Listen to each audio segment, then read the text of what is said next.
You are now tuned into Flipping the Birds, a Philly Sports Network podcast. What's going on, Eagles fans? Welcome one, welcome all to another episode of Flipping the Birds.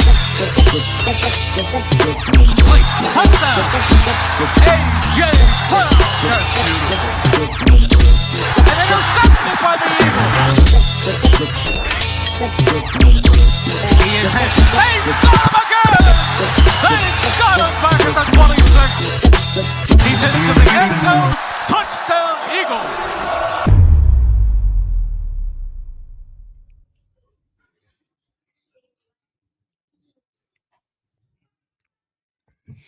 What's going on, Eagles fans? Welcome one, welcome all to episode 212 of Flipping the Birds. I'm Brian Cameron alongside Eric Reese, Morgan Burkett, and in the green room we have Zach Chavalilla getting situated still, waiting for the green light to bring him on. I got powder his cheeks and stuff like that, you know. He's powdering his cheeks. What's going on? What's going on, gentlemen? Same old, brother. Same old. Tuesday? Just another Tuesday? It really is. Tuesdays is Tuesday. I mean, that's I know it's obvious, but there's no real feeling that, you know, it's just ask me about Thursday. Thursday has a little bit more juice to it. Thursday, me and Brian were doing this, man. Listen, I feel like Tuesdays have a lot of great things with it. You got Taco Tuesdays, you got Flipping the Birds Tuesdays, and you got my PlayStation app going off now for no reason. I had hamburger helper. There's that.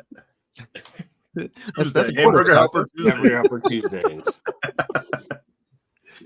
Oh man, but it's been an interesting couple of weeks in Eagles Nation, right? I mean, we have a lot of things coming down the pipeline, which we won't dive into as far as the Deshaun Jackson, LaShawn McCoy stuff. But we also have a phenomenal offseason that's being capped off by Cooper DeJean just signing his contract, and now I think Quinyon Mitchell is the only one left. But still, it wouldn't be an actual Eagles offseason if there wasn't any back talk CERN signings. And I feel like one signing, or actually two signings in particular, have been the topic of conversation as of late, which one of them I'm baffled by because I'm a big fan of this signing. But Saquon Barkely going to the Eagles and Devin White going to the Eagles has been a topic of conversation because people feel like the Eagles went against the grain to get these guys. Devin White didn't really cost much money, but he apparently doesn't fit the Fangio system. Saquon Barkely, they signed him for $37.5 million for 3 years, and they never pay a running back, even though Jeffrey Lurie says we pay running backs. It just has to be the right guy. I think the way we could kind of look at it right now is, why was this signing the right signing for Philadelphia? And I'll let anybody take the floor from here. In terms of Saquon Barkley, I feel that his style and it's just a little bit more akin to what we had when Miles Sanders was here, except he's able to really play out the receiving end of the backfield. Now, if they try to establish that and use that a little bit more often this year, then that'll be something that, you know, really adds another effective wrinkle to the offense. But he fits, and he's a guy that I feel Philadelphia has had their eye on for a long time because they do have an affinity for guys who play local. And his Penn State, kind of pedigree is something that Philadelphia is probably a team that specifically would pay for him versus any other player. Like, I think in this case, it wasn't necessarily the money being right, even though the money was right. It was pretty much on market, but if the player was right too. So I think there's like almost double confidence here. It's just a matter of, for any player keeping healthy. I think that would be the only detriment, clearly, and obviously, to this signing. I love this signing for Saquon Barkley. Yeah, I think the Saquon Barkley signing, again, I think both, you really have to look at the context, right? I think Saquon Barkley, in New York has been the number one running back and been a true number one running back for his time there when he's been healthy. And as much as I'm sure the Eagles will find him opportunities and he'll fit into, kind of a pseudo number one role, like they're going to do things right to alleviate the pressure on him. And I think there's still going to be multiple. It's going to be rotational in the backfield. When DeAndre Swift came into Philly, we thought he was going to be a number one back, and there were still times he rotated probably too much, was off the field a little too much. So I hope they learned their lesson a bit with that. But the Eagles are going to do things to keep Saquon on the field. And, you never really judge a signing by the potential of an injury. You just can't do that. In terms of the Devin White signing, I think also context helps a lot. Is, are you expecting him to be the guy that Tampa Bay thought he was going to continue to be in Tampa? And the reason why he left Tampa and wasn't, retained is, he's not the same guy that they thought he was going to be, and he's not the same guy that he showed. Is he going to be that guy in Philly? No. But is he a massive upgrade over what they had before? Absolutely. He's still going to fit in with the culture. He's still going to be a veteran that contributes. But again, I think it's all about context. So if you're expecting him to be, a true number one linebacker, like he's still going to rack up tackles. He's still going to rack up stacks. He's going to help your young linebackers develop. I still think he's a good addition. But I think, in the offseason, we all have the kind of disposition of all these guys are going to be franchise altering moves. And, Saquon definitely has the potential, but, for him, it's a matter of health. I don't think that Devin White, I don't think that changed anything. I think that's a good upgrade for sure. Yeah, I mean, so let's just go offense because that's been the trend first. Saquon Barkley, he's been one of the top running backs in the league for the past 5 years, top 5 running back, and he's probably closer to 1 than 5. I mean, this is the guy who, second to Christian McCaffrey, has been the most consistently unstoppable running back in the entire league. And you're talking about this in an era when you have guys like Derrick Henry who are slowing down. The comparison to Saquon is, well, this better not be another DeMarco Murray. You sign a I don't want to say old, but older running back, a guy with mileage, let's just say, running back to a big deal, coming from a division rival. Like those low-hanging fruit parallels, I get it. They're there. This is not the same situation. DeMarco Murray ran for over 1,000 yards twice. That's it before his contract with the Philadelphia Eagles. On top of that, the Cowboys ran him into the ground that final season. That's the biggest difference between these two, is that the Giants haven't had an opportunity. They've tried, though they may, which he's been the offense for the New York Giants for a number of years. They have not had the opportunity to run him into the ground. So, for that reason, I have no reason to believe that he does not still have the legs under him that you need for him to survive at bare minimum the next 2 years of this deal, and to not only just survive, but to thrive at a high level. Morgan's absolutely dead on. This is going to be something more of maybe committee is too strong of a word because you are talking about an upgrade from DeAndre Swift, but you're not talking about him taking literally every single, snap at running back. Like Kenny Gainwell is on the team for now somehow, even after these comments. We'll see what the future holds there. We'll see what kind of a role Will Shipley's going to play in this upcoming season. I'm a Shipley guy, so I would like to see him involved a little bit. That being said, there's going to be opportunity to give Saquon rest here and there. And on top of that, Jalen Hurts, mobile quarterback, obviously he's coming from a situation in New York where there was a mobile quarterback. And again, I think that's part of the reason why initially they didn't put so much tread on his tires in the first place, is because you did have a secondary running threat. So that's the difference between this and the DeMarco Murray situation in my eyes, is just not only the history of production, but on top of that, the fact that they did not, and again, the phrase is run him into the ground the year before. Just real quick on Devin White, my big thing with that is this not an upgrade? Is that I get it. You may not be happy with the level of linebacking play that you expect next season. Maybe you wanted someone better. What better could you have done for like $3.5 million next year? That's my question. Are you going out and are you spending huge money like Pittsburgh did to get Patrick Queen, a guy who may not even be able to function the same way away from Baltimore's defense? Let's talk about. Or are you going to go out and you're going to try and trade assets for one of these other top linebackers?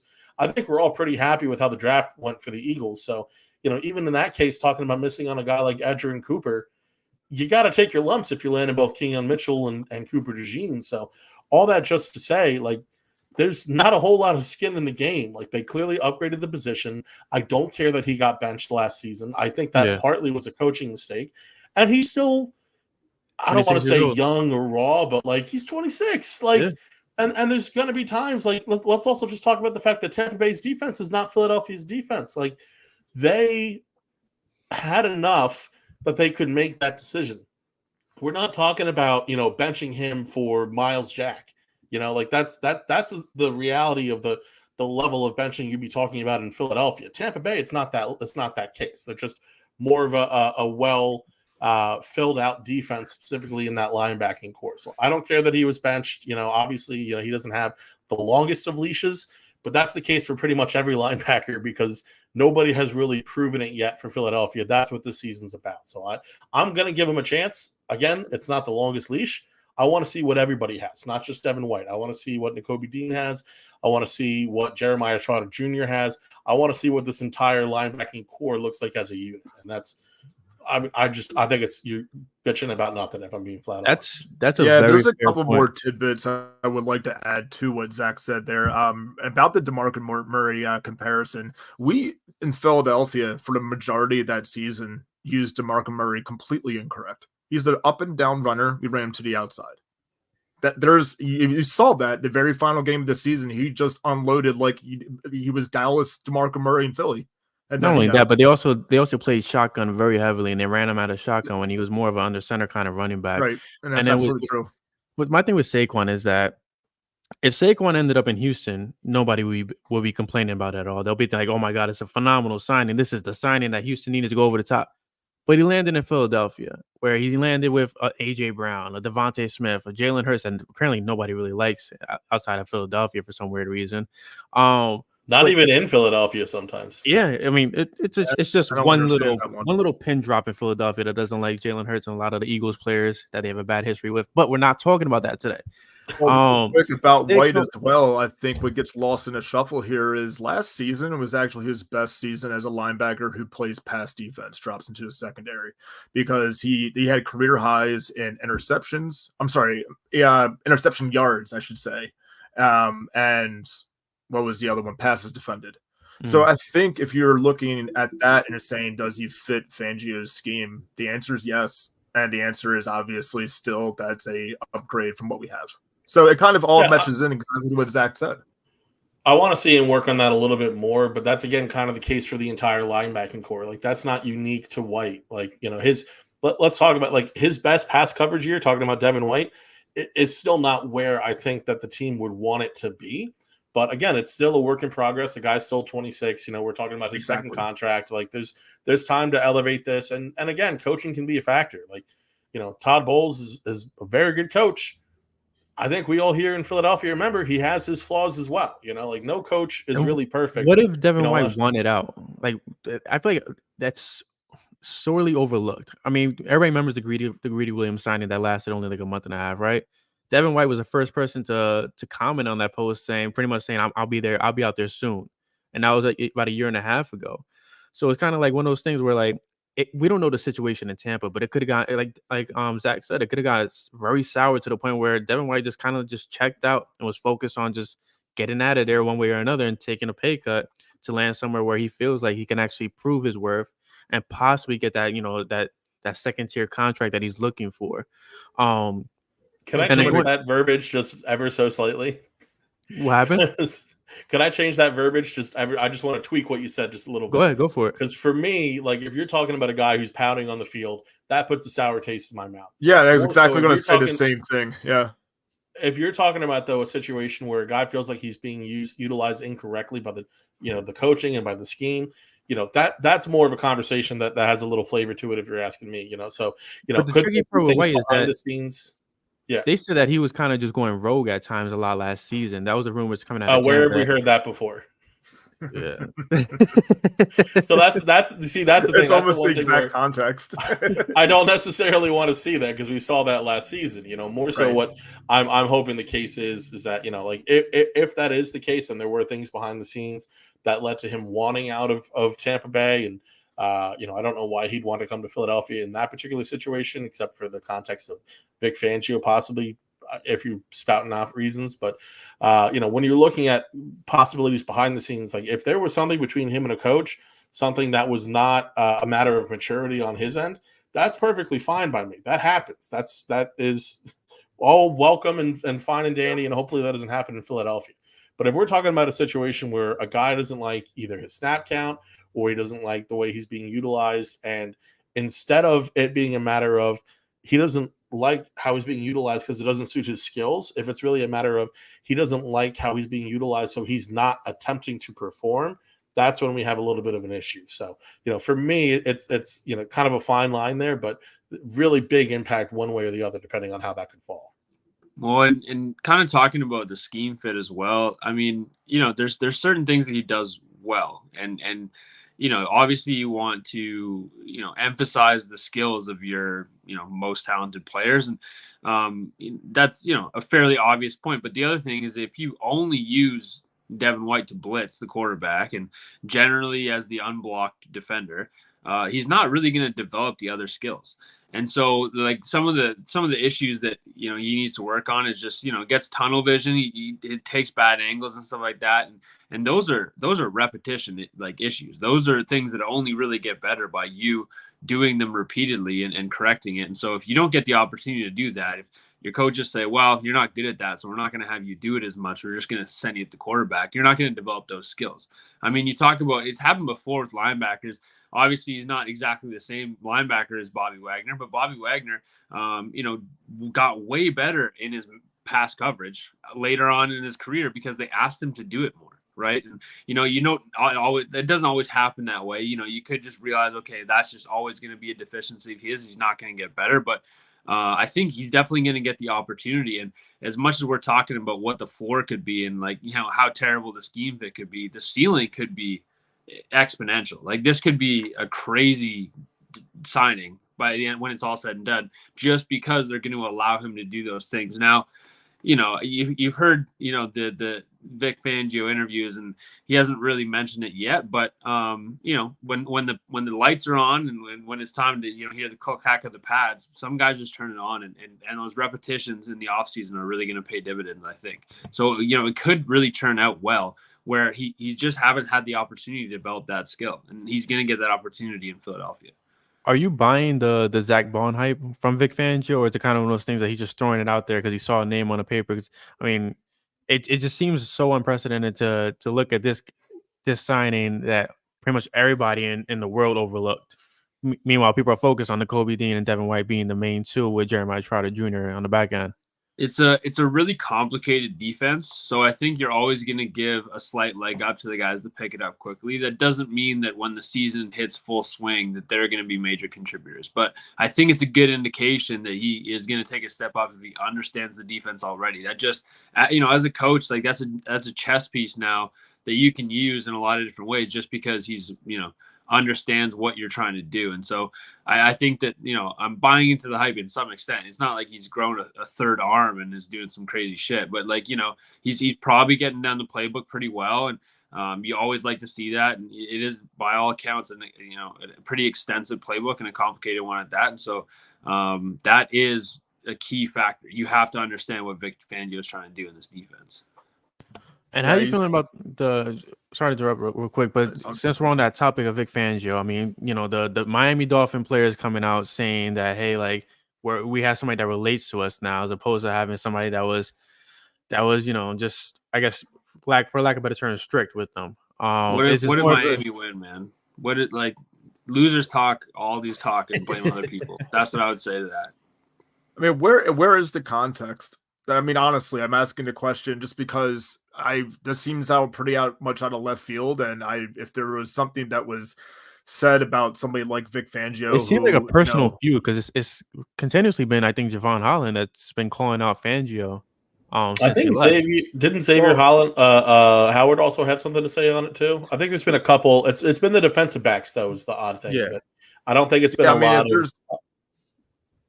If there's reports from players regarding Fangio and just his personality and allegedly how toxic he is, he's a pretty renowned coach or a coordinator in the league. Wouldn't we hear more? I mean, there would be a lot of smoke to this, almost I mean, it wouldn't. Maybe it would be Gruden-esque. You know what I mean? Like we would have heard about this by now. It would have been so hush hush. I think at least. I'm never going to rule out what I don't know, but at the same time, I haven't heard anything to really sit there and say I'm going to hammer that point home. You know, it is one of the trade-offs of having a head coach like Mike McDaniels.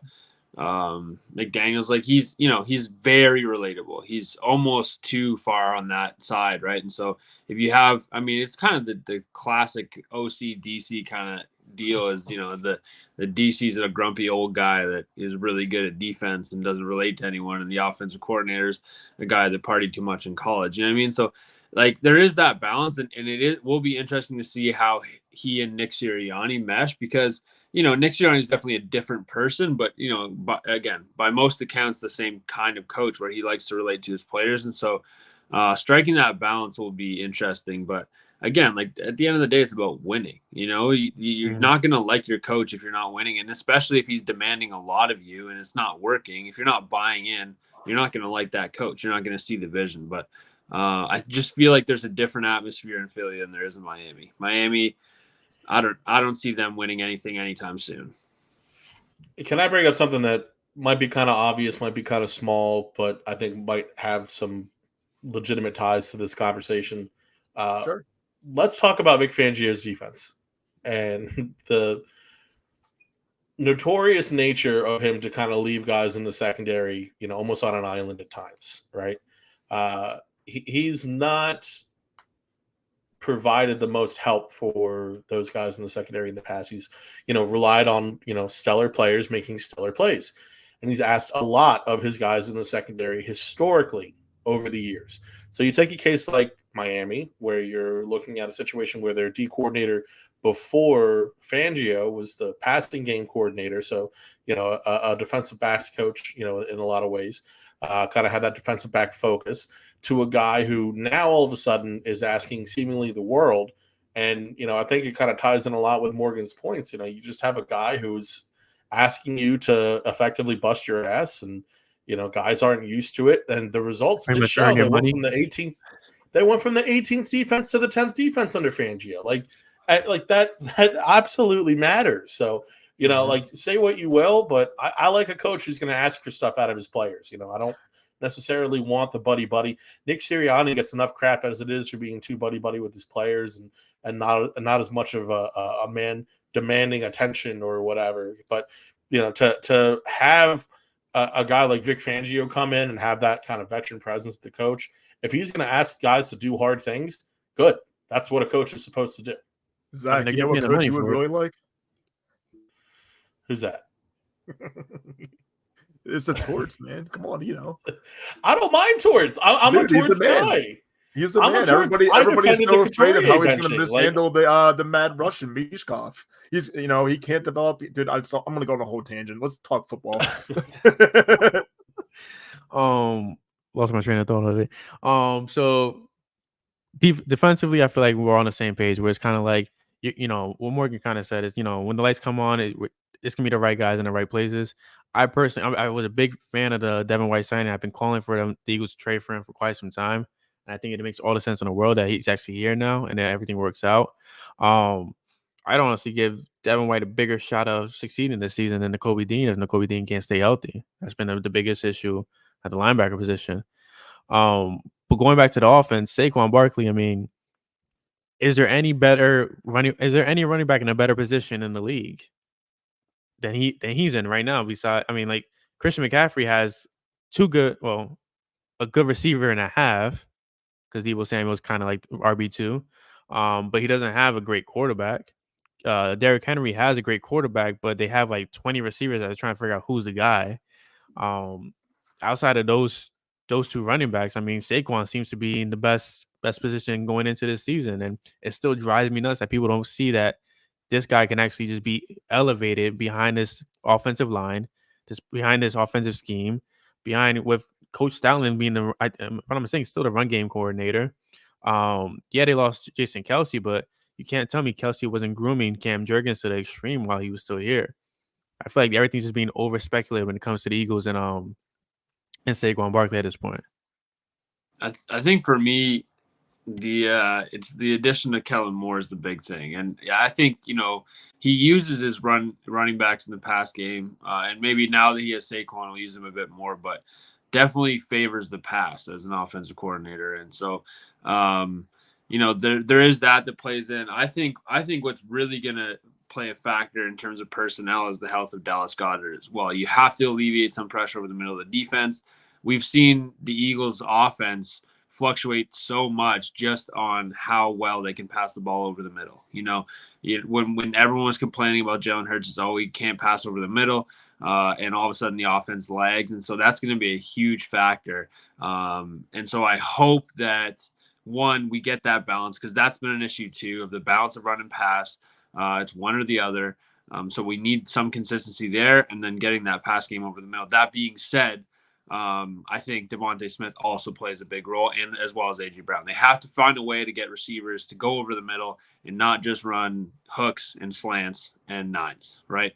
So, and obviously Kellen Moore's way better at that than Brian Johnson was. But is there someone that's in a better situation? I think probably, but still, it's a pretty darn good situation for Saquon to be in.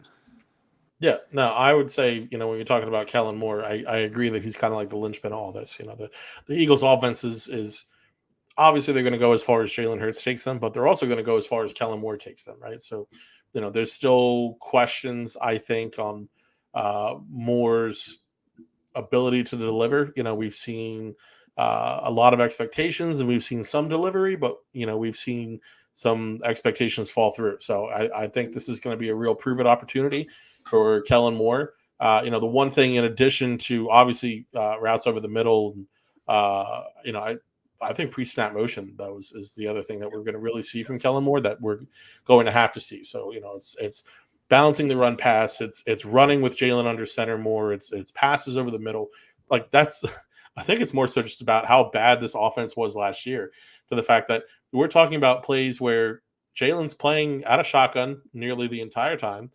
You guys are running strictly like to the boundaries, and you're snapping the ball to your running back from the shotgun position. Like there's just no variety. There's no faking them with the run. There's no movement. There's no creativity, and so that's the opportunity that Kellen Moore has here. And with a guy like Saquon Barkley, it's the perfect opportunity to take advantage of that. You have a guy who is solid in the passing game, is obviously one of the premier runners in the entire league. He's a solid pass blocker as well as a running back. And so, you have not only the, increased optionality of what Kellen Moore's playbook should provide, but, on top of that, you have a incredibly talented running back behind a still stout, pun intended, offensive line, and with some of the most premier playmakers across, the entire NFL. So, the one guy who I say might be in a better position is Jahmyr Gibbs. Who? To be Jahmyr Gibbs, only because he is the younger guy in that room. He's got a secondary back behind him who's still incredibly talented. He's just not asked to do as much as a Saquon Barkley, but clearly an immense talent behind a strong line. It's a very similar situation that he has actually to Saquon Barkley, except for the fact that his expectations are lighter and he's working with a much higher caliber. No offense to Kenny Gainwell, running back right behind him. So, really just for Saquon Barkley next year, I think I don't want to say stars are aligning, and I don't want to talk about dream team or anything like that, but like there's no excuses is what I'm effectively getting at. Like the offense, from the coaching to the players, like this is a position where this team should be immensely better offensively. And if that's the case and they're functional on offense, that should help improve the defense as well, because a lot of the defensive issues came from the team being gassed, came from the team having to deal with the ineptitude of the offense. I did see a question asking about which coordinator I have more faith in, that we all have more faith in. For me, it's Vic Fangio, but there's a real opportunity for Kellen Moore to seize here. And I really hope that we see, obviously I hope we see it, but I think that there's a chance that we could see him seize that here. I'm hearing from legitimate sources, Jay Fizzle, C over there, Sean Shank, and Ron K, that Greg Ward is going to be back on this roster. Listen, we got a spot open. Pork's on the table, Zach. Pork's on the table, Zach. So we're spanning this over years now. Apparently so. This is carrying over more than I'm not gonna say it. Those players on the roster. I'll give you a pack of bacon if he's on the team this year. How about that? That's doable. Fine. There we To go. kind of go back to Jay Fizz's question about who do you have more confidence in out of the new coordinators, I'm actually going with Kellen Moore just because there was a stat out there and I can't find it now for the life of me. But it came from our previous guest Bill Colarulo, where it showed the improvement of Justin Herbert against the blitz. And what was the one thing last year that we couldn't beat? It was the blitz. So now installing hot routes for Jalen Hurts, check downs, like just maximizing off that, knowing that how much Hurts was blitzed last season. Like I feel like that's where you bring a Kellen Moore in. Like it's more than just what he can do offensively, but it's more what he could do against the blitzes against the defense, things of that sort, especially come playoff time. I mean, the Buccaneers ate up the offensive line of the Eagles in that playoff game, and Jalen Hurts once again looked like he couldn't do a damn thing back there.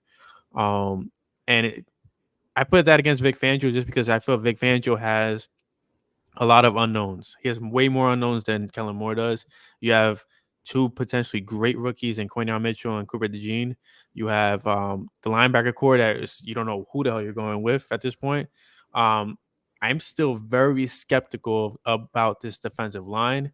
Bryce Huff is it's a nice signing on paper, but you're asking a part-time guy to go into a full-time role when you had a full-time player already that was asking for similar money, but just didn't want to pay him. You lost Fletcher Cox. I think similar is a bit disingenuous. He was asking for a hell of a lot more money. Yeah, but than what Bryce Huff got. They could have figured something out. I feel like, probably, yeah. But then Fletcher Cox is gone now, right? And we're all big fans of Milton Williams. I feel like Milton Williams is definitely going to step up. But what do we have in Jordan Davis now? Like we know what we could possibly have in Jalen Carter. Josh Sweat semi-checked out last year. Nolan Smith is a big question mark. It's just too many unknowns, and it's just I feel like that's working against Vic Fangio more than it's working for him. But for all we know, he can end up being a magician and pulling this off. Can I just mention one quick, and this is off of your point, Brian. I think it was a very good point that you brought up about Justin Herbert's numbers against the blitz, and that's very encouraging for Jalen Hurts. But the other thing that I do want to bring up to kind of argue against my own previous point of having more faith in Vic Fangio, and it's really separate from Fangio, but when you look at Kellen Moore and we talk about, I mentioned those disappointing opportunities. One thing that even I forgot to mention in that conversation, the quarterbacks in those situations, right? He's working with Dak Prescott and Justin Herbert. I mean, let's call it like it is. Like they have talented arms. At the same time, they're really confounding because they're talented. They're also shit quarterbacks at the same time. Very confusing. So in both of those cases, he had two of the most similar quarterbacks in that sense. And, with Jalen Hurts, yeah, quite possibly that could buck the trend. But more than anything, the fact that he improved the ability of the offense to pick up the blitz is incredibly encouraging after this past season. Do you think that you would have more faith in Vic Fangio if the Eagles drafted Vontae Mack first overall? What do you want today? I don't think it matters who the coach is at any level if Vontae Mack's on the team. I mean, we're talking about a guy who shook Bo Callahan and single-handedly brought Bo Callahan down to the 8th overall pick. I mean, we're talking about he would have been there the entire time. Then they were like, nah, let me go really get him and then trade all the picks back and then hold him, over like ransom pretty much. It was we're pretty talking sick. about the man who restored people's faith in the Cleveland Browns. Like this, yeah, of course. Like I would feel much better about any team if exactly if you save the Cleveland Browns, then quite frankly, I mean, like you can do whatever you want. No one's going to question that. You can take every pick back. Morgan, I'm going to ask: Are you familiar with the movie Draft Day? Okay, yeah. You look kind of a little lost over there. Just want to make sure they had it in Canada. Yeah. It's it comes by every 8 years on the big screen. We gotta catch it then. Otherwise, you don't get to see it. So, yeah. I mean, talking about the coordinators, I think it's an almost unfair fight just because like there's a really low bar for Kellen Moore, to be honest. Like there's we talk about he's better at beating the blitz and stuff like that, but like there's some high school level things that the Eagles didn't have in their offense last year. Like beating the blitz, one of the things they didn't have is hots. And then as soon as you see blitz, like you just convert a route to a short route. That's you could teach that to a 10th grader. It's not that hard. And I mean, it's not that you can't teach that to the Eagles receivers. They just didn't put it in the offense. You don't call 2 screen passes to the same wide receiver who's not very good at catching screen passes and getting yards with them twice in a row. That's, again, pretty high school stuff, middle school even. Don't call the same play twice in a row, and the first time it doesn't work. Like there's so many things that are just confounding with the Eagles offense last year that, you're just not going to see this year. So I think that, just based on that, you have to favor the offense a bit more. But, there really is more to like about that signing. And I think that Kellen Moore, he does a lot of things that are kind of what we hoped we were going to see with early Brian Johnson and the creativity. He puts his players in really good situations. He uses, different looks to show you one thing, and then he does the next thing off of that next time. We were waiting for that development from the offense last year, and it just didn't happen. And then Brian, like you said, like the offense is just kind of in a better spot talent-wise, but I think there's reasons to like Vic Fangio. The thing that I also would kind of add into the conversation we were having earlier about Vic Fangio coaches his defense hard. We got a couple of Georgia Bulldogs, man. You don't think they were coached hard in college? You don't think on that championship caliber team they're coached hard? Like college, they don't care. They will scream at you. It's not a job for you. Like you'll just lose your scholarship. Like that, they coach you different at those caliber schools. So I think it's almost going to be familiar, right? It's almost going to be, thank goodness we have this kind of coach in house again. I mean, you see in the comments, Jordan Davis is already looking different. You don't think he got the message having that kind of guy in house? He's not going to take advantage this year. I think that they're really going to set up their young guys to, take that leap that we've been waiting on. So there's reasons to like both, but I think just based on the floor, you got to go with the offense on that one. And I was able to find the numbers on for Kellen Moore against the blitz. So last season with the Chargers, they were 12th against the blitz. The year prior with Dallas in 2022, they were first against the blitz. The year prior to that, 7th. I mean, it's written in stone what we freaking needed last year, and it's gonna, like Morgan said, we're moving up to the college level now. We'll go with play calling. Well, it's not just anticipating and beating the blitz too. I mean, that's obviously a big step for the offense and just scheming for that. But the idea that last season when motion was ran, that it was pretty much ran just for the sake of doing it. So it was there. It didn't really have a purpose. That to me doesn't make sense at any level. Like everything should have a purpose. So, yeah, I mean, in comparison, just from that little bit right there, and this offense, with purpose is going to leap off the paper. Last year, without purpose, it was still, pretty darn good. Now we're expecting some elite level stuff, and that's without, Jason Kelsey. He retires. Let's see about that offensive line first and foremost, and they're going to be put to the test, but with just because there is purpose with this offense, I think it's better than last year. I completely agree. Just to note, I think Hurts was actually the second most blitzed quarterback last season. So makes sense. Yeah. Moving on from those two guys, I mean, I think we all agree Saquon Barkley was a great signing in my opinion. At least, I think we're on the same page of that. Devin White, I feel like we're all right there where it's like, it's better than what they currently had, and it could potentially be greater than what they expected it to be. Off-season wise, the Eagles did go against the grain in a lot of aspects of the offseason, from the draft and free agency. What was everybody's favorite move of this offseason, and how do you feel like it's going to really impact this team going forward? I think my favory was getting Greg Ward was not signed this offseason. Well, I mean, I wasn't going to say Greg Ward to your surprise. Gardner-Johnson, man. Because to me, that's stability coming back to a very unstable, and it's not just defensive backs, but defense. So, yeah, that's my favorite one. I guess if we were going to really sit here and it's probably that or Bryce Huff. Like, I'm excited about what Bryce Huff could be. I just don't know what that potential is. I've seen, I guess in this scenario, Gardner-Johnson is like more so the devil I know. I know that's a pretty reliable one. So let's have him back. Let's see what of it. Did we say not including Saquon Barkley? No, Because I mean, for me, like if we're talking the offensive signing, Saquon Barkley is the most exciting out of all these moves. I mean, you're talking about a team that rivals my PSN league winning fantasy team last year. Like, it's just insanely talented at all levels, top to bottom. I mean, just stuff that you don't even see in the league. So I'm very excited about that. But when you talk about the defensive side of the ball, for me, it's Kenyon Mitchell at 22 without giving up assets to get him. That is absolutely insane. Like, and I get it. He's a draft prospect. You can't really project exactly how they're going to be with 100% certainty. But considering all the information that we have at this present time, the Eagles locked up an outside corner of the future, like for what, like the next 10 years, if all goes right. I mean, that's a huge win, and to not have to give up any assets to do so is just A1. Just to the comment I see here real quick from Ryan.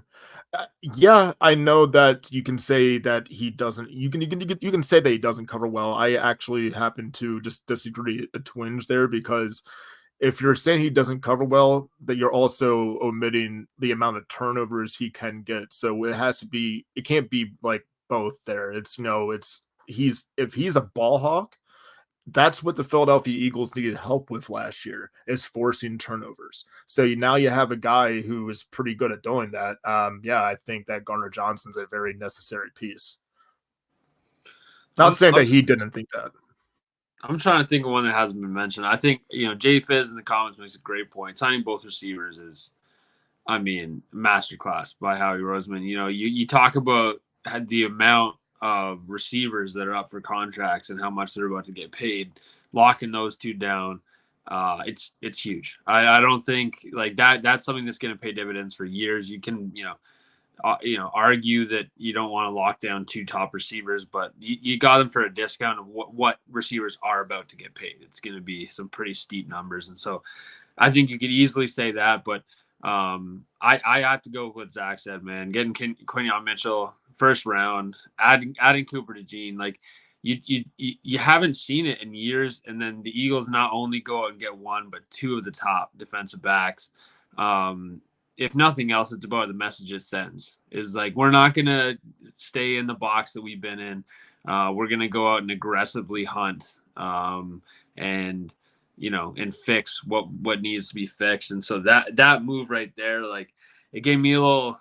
I don't know, like, you see your friend kind of like picking up a chick at the bar and he's like doing really well. You're kind of like, oh yeah, like, yeah, man, like that's what it gave me. It was like, oh yeah, like I was just fired up, like Howie Roseman, man, like, okay, Howie, you want to go over and do one of these to him. You're like, all right, man, like, go get what you want, man, like go chase that, and that's what it was, man. That excitement of being an Eagles fan, just being like, how many messages do you guys get after the draft of like all your friends being like, God damn, like, for me, I got a lot of friends that aren't Eagles fans. I'm sure you guys have a lot more friends that are just Eagles fans because you're in Philly, but like, so many guys, man, were so jealous of the draft the Eagles just had, and rightfully so. That's like, if it pans out, it's probably one of the best. Like, it's not like the same as Houston's last year where they had two in the top 10, but you got these two guys and you didn't move around. You didn't really have great picks to start with. It's a masterclass from Howie. I also look at a signing, just a minor signing, if you will, in comparison, like CJ Uzomah, and that's a tight end who could be received. Well, I don't want to be redundant, but he can be perceived pretty well in the receiving game. You got Dallas Goedert who can do that as well, but who do you think would be better at blocking and giving that support to Hurts? And if Goddard's helping out with blocking, now you have an actual threat, like more of a threat than Albert O, I think. So CJ Uzomah is going to be probably a very underrated piece of that offense, depending on how many snaps he gets on the field. That's why I would consider him a minor signing. Another one, just to remind myself as well, was the NFL reinstating Isaiah Rodgers. What do you guys? I don't really know too much about his game. I will admit that I haven't really paid attention. What do you guys, I guess, around the horn here think about Isaiah Rodgers becoming the Philadelphia Eagle? I mean, he was one of the best slot corners in football when he got Bard. So if you can add that, you have so many guys that need playing time in the secondary. I'm not sure how it's going to pan out, but iron sharpens iron, man. You can't really lose from that situation.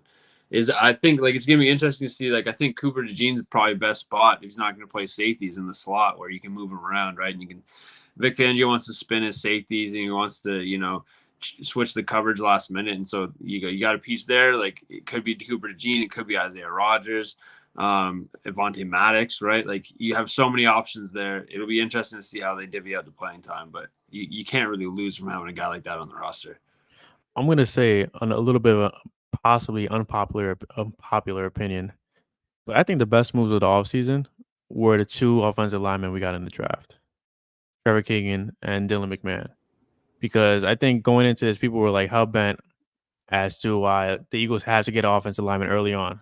They didn't. They got to Cooper DeJean and Quinton Mitchell, where it's going to be phenomenal signings in the end, which may end up pushing a guy like Isaiah Rodgers off this roster and using him as trade bait if they're looking that good this offseason. But a guy like Trevor Keegan, Tyler Steen wasn't the greatest right guard last season. He was, dealing with, growth issues because he was a right tackle. He's supposed to be the heir to the throne at that position. But now you have a guy who like Keegan back there. You have a guy like Dylan McMahon, where it's the Eagles have offensive line depth that's probably rivaling the depth that they had in quite some time. I mean, not so many people were sold on Jack Driscoll, Sua Opeta as well.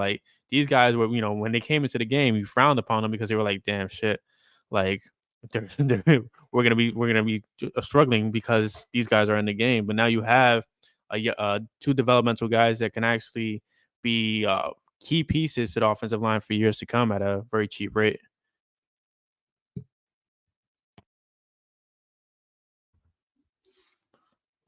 Oh, it sounds like we're all in agreement. Yeah, If I ended the podcast. I do want to say one thing about Trevor Keegan real quick. Trevor Keegan has immediately fit right in with Philadelphia culture, and I think that's one of the huge things is that I am a Tyler Steen guy. I do think he's going to win out the position at least in this first year. Not that I don't think that Trevor Keegan's not a capable guard, but to have a guy not only who is capable of supporting not only from the bench but hopefully can even grow into whether it's a spot starting role, even a starting role, who knows what the future holds. For me to have a guy that Philadelphia likes cheering for, that matters too. Not only we can talk about how great the players were in the draft, but the vibes were also immense. You talk about drafting 2 guys who Philadelphia wanted in terms of Cooper DeJean and Quinton Mitchell.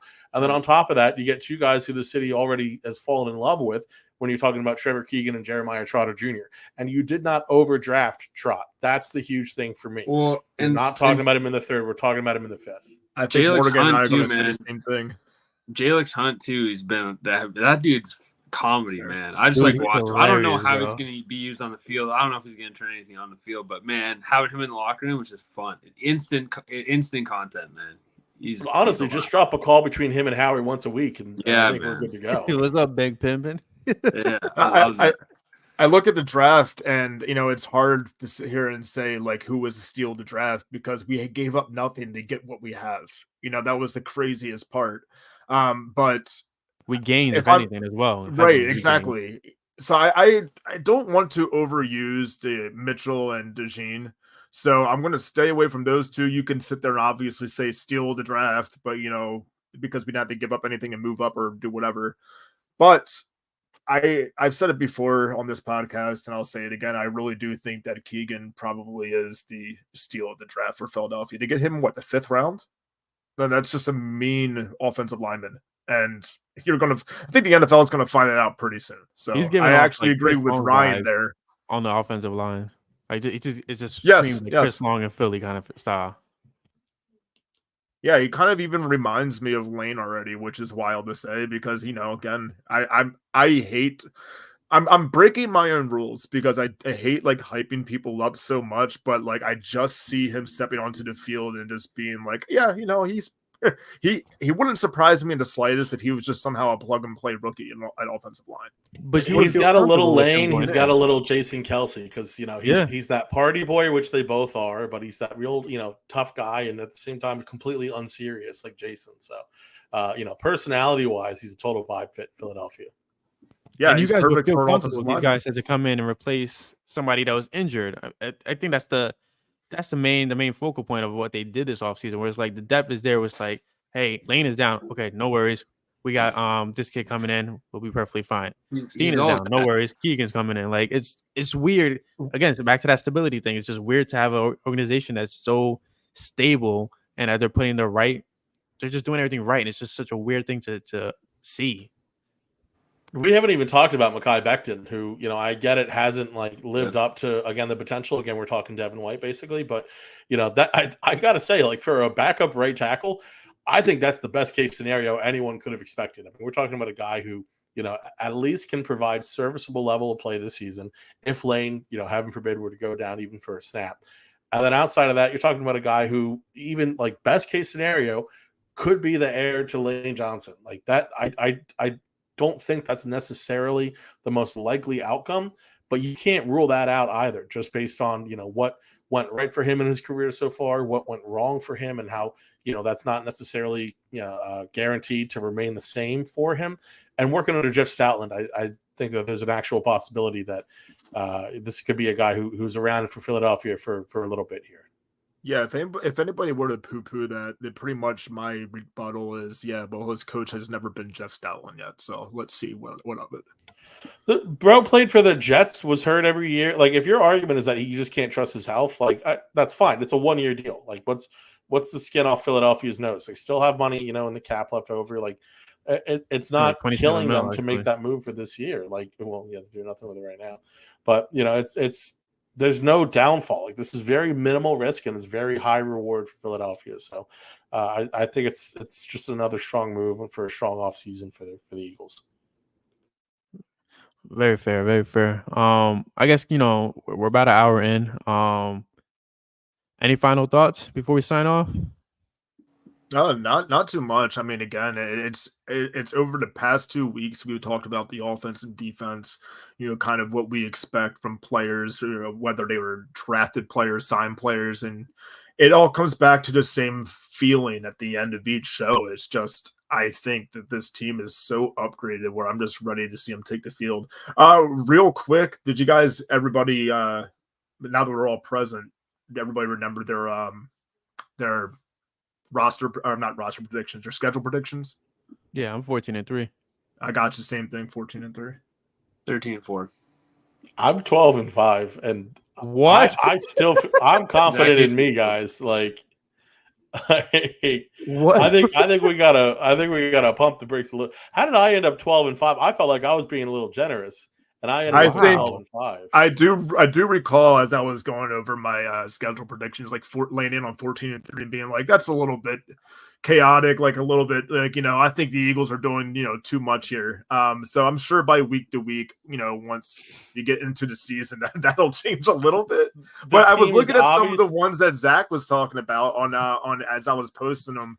I agreed with a couple of those wins and losses. I need to see Zach's. I feel like I may have blindly reposted it, but I'm very curious now as to who the 5 is. Yeah, Fizz, I'm feeling the same way. Yeah, let me pull that up real quick. While you're pulling that up, I'll just say this Eagles team is obviously vastly improved. I do feel Green Bay, Dallas, Baltimore, and Cincy. Yeah, the back-to-back road games. So when they play Baltimore and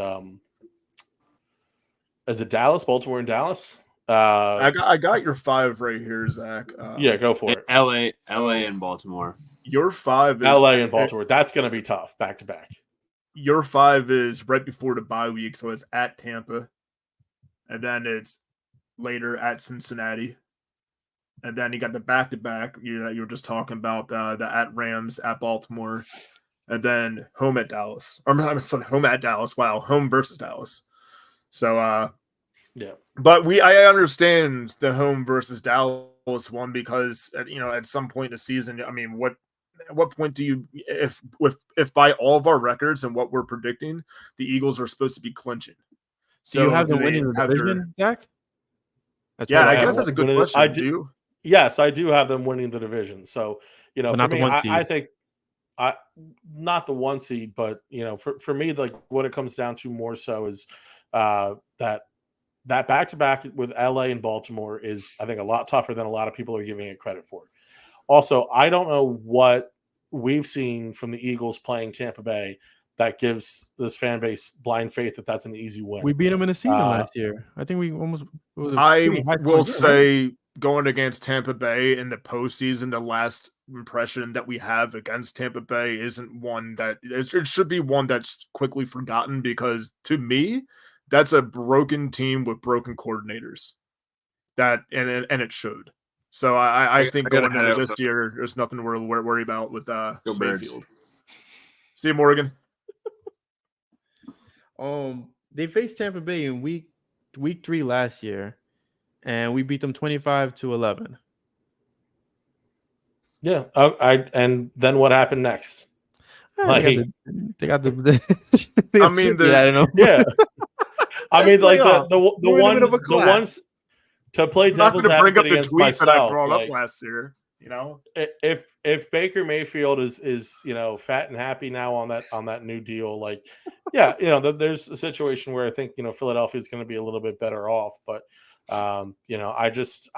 whether it's the Green Bay game or whether it's the Tampa game, one of those two I don't feel great about. I do have just a better sense about the Green Bay game, and I think Tampa's going to be just an unfortunate drop off, but. Again, it's more than anything, it's that back-to-back against Baltimore and LA. I think Cleveland's a tough opponent, and I think that they're going to drop one of the games to Dallas. That was effectively a toss-up, but I think they're going to split with Dallas. But I think they're going to win the division. I'm not poo-pooing the season. I am expecting a solid season out of the NFC. I think there's going to be a solid amount of parity in the NFC. Certain teams got better. Atlanta's a team that I think has gotten better. We're going to see some more parity there. And Green Bay, I think, got even better than last year. And so and again, it's just not the easiest schedule for Philadelphia. So I don't think 12-5 is a slight. I think it's good enough to win the division. And, I think that there are some real teams to not be afraid of, because I think that this team can be competitive with each and every one of those teams, but just some scenarios where, you're just not going to be walking out with an optimal outcome. Yeah, so what you're saying is you believe the Eagles finished 14-3. That's what you're truly saying in your heart. I mean, I am about to say what I'm going to say. I hear it. It's music to my ears right now. I hear it. If the coordinators click from the get-go, which again, we're talking about 2 brand new coordinators. We're talking about a defense that is either extremely young or extremely old, right? If everything holds together as it should, then I wouldn't be surprised if they're 14-3. I mean, that's just a 2-game difference from 12-5. But just being what I feel like is realistic, 12-5 is just my expectation. I agree with the Cincinnati loss. I do think that Dallas actually defeats us at home. Just because we split with them. I just want to be. I'm sorry. No. Dallas wins at home and Dallas loses at Lincoln Financial Field. That's what I think. I think that's what it's going to be, and history shows that. Yeah, I mean, either way, I just think that it's tough to sweep the Cowboys. So, yeah, and that's the way that I would split it almost every single year until that changes. But then Baltimore. I think is our game of the year. If you're going to circle one and say that's a measuring stick right there for the postseason, it's Baltimore. But in all reality, you choosing 12-5, and I'm as somebody who picked 14-3, it is a grind to have your week 5 bye. So yeah, I mean probably that they will. But they get a little bit of lose a little bit more than 3 games. They get 10 days off between Washington and LA as well. So it's it counts almost like a mini bye per se. It's still a tough team you're facing on the other side. I mean, you talk about LA. I get it. They lost it. They lost Aaron Donald, but they're bringing in. I'm going to name a couple rookies here, but I think Jared Verse and Cameron Kitchens are quality players. Cameron Curl, Tre'Davious White. We'll see what he has in the tank. They made some solid additions this offseason. It's the Boston Scott is going to unleash everything that he pent up, You better those years stop that against New nonsense. York, against Philadelphia, because they wouldn't sign him. He was practically begging on Twitter for Philadelphia to sign him back. Yeah, and just nothing like happened. Wendell You think he's not going to Smallwood be did. pissed? But what was it? But one of them could actually play, man. Okay, time out. Let's end this now, because I feel like this is getting into Greg Ward territory. All right. You know what? Don't you ever put no. Wendell Smallwood No, and I'm not Greg putting Wendell Wood in there. in I'm the putting same Boston Scott in conversation. Greg Ward territory right now. God, Because Boston Scott was a turning great this locker room podcast guy. off. He was a great locker room guy. He was a great personality for the fans. But he wasn't much else after that unless they were playing the Giants. And that's only twice a year on a schedule of 17 games. Bro, I'm not saying he's going to rush for 1,000 yards. I'm saying he's just going to light the Birds' ass on fire. No, he is It going to only rush takes for one 1,000 game. He only has to do it once now. He doesn't even have to do it 1,000 twice. yards in one game, dude. 10 carries. Because we running a track meet. Oh God! All right. Oh, we'll wrap it up. Boston Scott. We'll wrap it up and we'll be back. It's getting hot over here thinking about Boston Scott. All kinds of bothered. Oh, we're bothered. Bothered that Greg Ward and Wendell Smallwood are even in the same paragraph. Yeah, because Boston Scott's a better player than Greg Ward. He is. No. Wait, time out. Oh God! What? You're going to say no? You're going to say Boston Scott was not a better player than Greg Ward? I remember. I mean, do we not remember the year of Carson Wentz and Greg Ward everywhere on the field? Like, no, that was obviously forgotten. Washington. That was obviously forgotten. Over 2 games of whatever the Giants are. Thank you, Jay Fizzle. Absolutely not. Oh my God! In 2020, Greg Ward put up 418 yards. What's the most yards that Boston Scott has ever put up as an Eagle in a season? In one season. Actually, I do want to know this. I'm very curious now.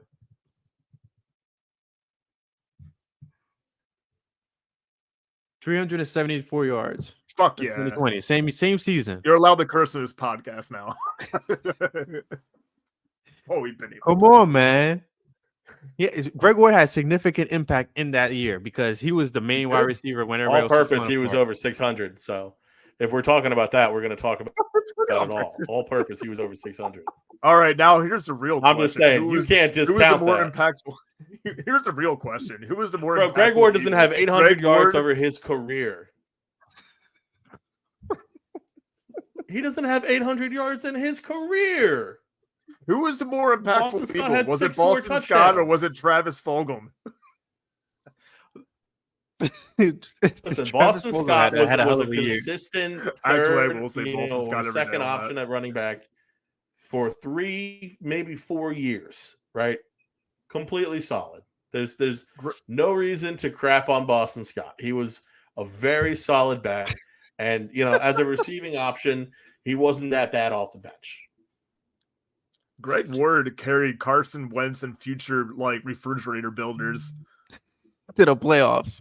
to the Always carry Josh McCown past the Seahawks. Bro, he Sorry played about your 3 damn luck. seasons. He played 3 seasons. Future it was that refrigerator impactful that all builders he of had to do was play America 3 were seasons. on the Eagles that year. They might as And well I have been the love listen, Steelers. I love Greg Ward as a guy. He's a great, genuine guy. I actually liked him on the team, everything such as that. But we can't just start shitting on Boston Scott now. Like the dude was he wasn't sure. He can. I'm not going to because I do like Boston Scott. But when it comes to Greg Ward, I know you love and Greg that Ward, man, but it's so easy. I will. Greg Ward was not as good as Boston Scott by far. I'll put it We're this gonna put way, the poll up Greg- on this one. We're putting the Twitter poll. I'm doing it right now. This is We're going putting to be the a poll up. And we could continue this Share possibly it with next every week. But account possible. Actually, I just- everybody in the chat, retweet Absolutely. this poll. I just feel like Greg Ward had a significant impact in a season. Boston Scott has significant impact against one team twice a year. That's all I want to say. Yeah, that's Boston that's Scott true. had a solid exactly impact that over comment 4 there. seasons. Exactly seasons, comment like there. that big love them fucking baby both, trying but to one go was to. better than the other, and it was Name Greg a Boston Ward. Scott game that didn't happen against the Giants. I can't. Name a Greg I can Ward name you a game. Greg Ward game. The tailing end of the season that time. gets the Eagles into the playoffs. I can name you a Clement game that had more impact than a Greg Ward game. Corey Clement was Right, but he had 1 all year. over. If we're Yeah. going to talk about longevity here, that freaking fall off was just mind-boggling. yeah, it really was. Zach, you stressing over there? My page is frozen. I can't. Oh, I'm already unmuted. I was trying to unmute myself. My page is frozen. I got too many tabs open. I got like 6 tabs to Football Reference open right now. 70 tabs open with all articles that say. So now you're talking about Corey Clement's not good enough because he only had 1 year. But you're talking about longevity. No. You took that out of context completely. Yeah, nobody said that at all. I was questioning the fall off. Yeah, we were questioning the fall off. That was really I'm talking about Eric who said that. Who said you're talking about? No, I didn't say that. That's not what I said at all. I'm saying Corey Clement actually had. He had one game. The live podcast. He had one game that was more impactful than Boston Scott. All right, here's Boston Scott with 79 all-purpose yards. Did Boston Scott Cowboys catch a touchdown in the Super Bowl? Just riddle me that, sir. Riddle me that, sir. I'm pretty sure Corey Clement did it. Here he is with 92 and then he probably landed on that knee. And then that's the Giants game. I can't count that. That's the Giants game. Can't count no Giants games. I know. I just said that. All right, I'm only in 1 year. I'm back in 2020. All right, let's move this up. Let's go to 2021. Corey did in one, dude. 2021. Boston Scott. Also with solid playoffs. All right, over 100 total yards against the Denver Broncos in 2021. Over 100 yards from scrimmage. Is that a memorable game? Can you give me a play from that game? Bro, they won. They won, and he had combined over 100 yards. How many yards did Clement have in a Super Bowl purpose? What about his two touchdown, 85 yards from scrimmage game against Washington in the penultimate game of the season in 2022? What about Travis? They won 20-16. He scored 2 of those touchdowns. They won 20-16. He scored 2 of the touchdowns. If we're only looking at 2 game sample sizes, what about Travis Fulgham and Correll Buckhalter? Greg Ward only played in 2 games. Yo, you remember Bryce Brown, dude? Greg Ward played in 40 games over his career, started 13 games. You would have stopped that disrespect. And you're talking shit on touchdown playoffs. Listen, I wasn't talking shit on him. I was just saying. No, we weren't. We were comparing people who are objectively better. Who are objectively we like all these people that we are naming objectively according to your man crush. Do you know what the word objectively means, Eric? Whatever. That he was better than it's fucking obvious. Listen, here's the end result. They're both extremely overpraised. And they both need to find their way out of like Eagles all history these players, but there is one that is better. Oh God, Paul Turner. Greg Ward hasn't even played a snap for a team. No, you know what? Boston Scott was better than Paul Turner. No, let's not get carried away. I can't remember a thing that Paul Turner did. Paul Turner was better than Greg Ward.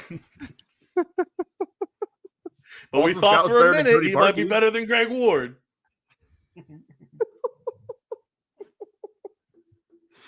Oh, the God. slander. And listen, Boston Scott, you know he's on Twitter. He's going to see that poll, okay? I hope he votes, and I hope he votes Greg Ward. Be honest. What we could just blame Jay Fizz. You know what, Ron? You got it exactly right. Brian's just mad about B. Scott because he always messed with your Giants. That's what it is. You know what? Another Giants fan. Another New York fan being a hater. Ron K reuniting Zach and I on the same team. Thank you, Ron. Whatever. Oh, y'all can kick rocks, bro. I can. Tell Boston to kick rocks, too. He's going to kick a rock in your ass. Dude, that's what's going to happen if you don't watch This out. is the most toxic table that's ever happened on Flippin the Birds. Okay, we got to end the pod. We'll be back next week. Brian Cameron, Eric Reese, Zach Chavalella. We're Flippin the Birds. Thank you for joining us. Make sure you guys hit the like button on our Twitter page and follow us for more Eagles news. Take it easy. Boston Scott. Greg Ward.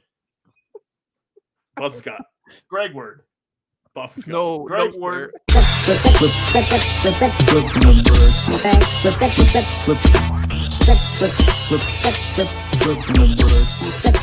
birds.